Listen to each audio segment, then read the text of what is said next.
engineer at MIT who led the research on this magnetic memory. And I did communicate with him, even though my memory was very different from his.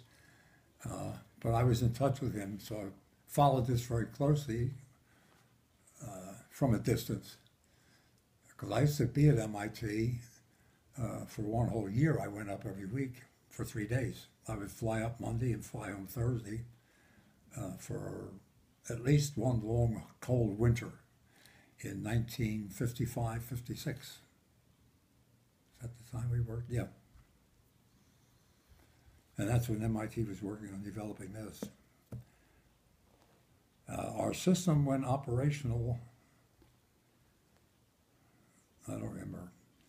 I did go to Cape Cod, and I did go to some place in Maine where we had the original installations for this air defense system. What do they call it? MIT called it something.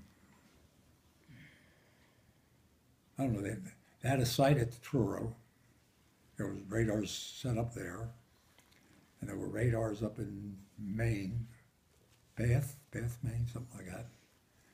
I went to both places and helped get this system operational.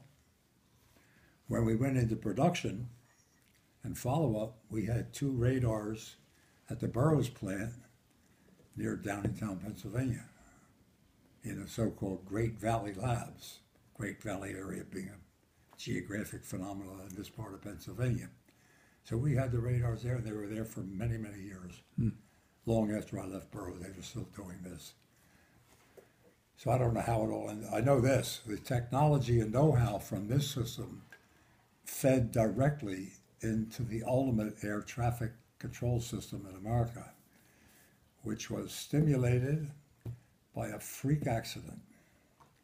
2 airplanes, I think one from United, one from American, took off from Los Angeles very close to each other in the mid-50s. I don't remember which specific year, 56, 57, something like that.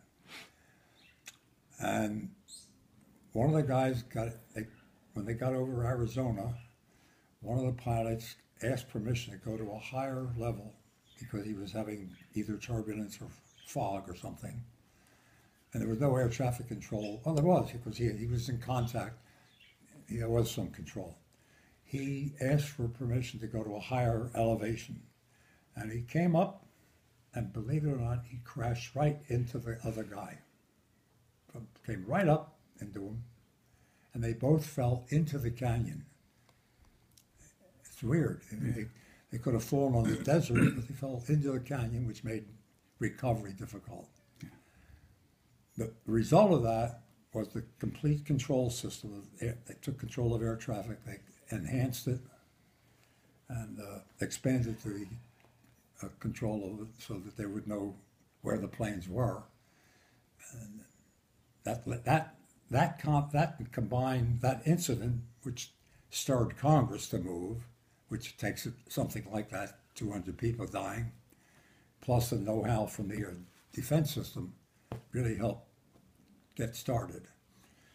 In the end, the Federal Aviation Agency, I'll put this on record, was the worst agency in the world to work with. The Department of Defense people learned how to work with contractors. There may have been fraud, waste, and abuse, but they did get things done. The FAA was so worried about fraud, waste, and abuse that nothing ever got done. So that's why there's probably lots of vacuum tubes. Even in 2015, there's probably a lot of vacuum tubes in the air traffic control system.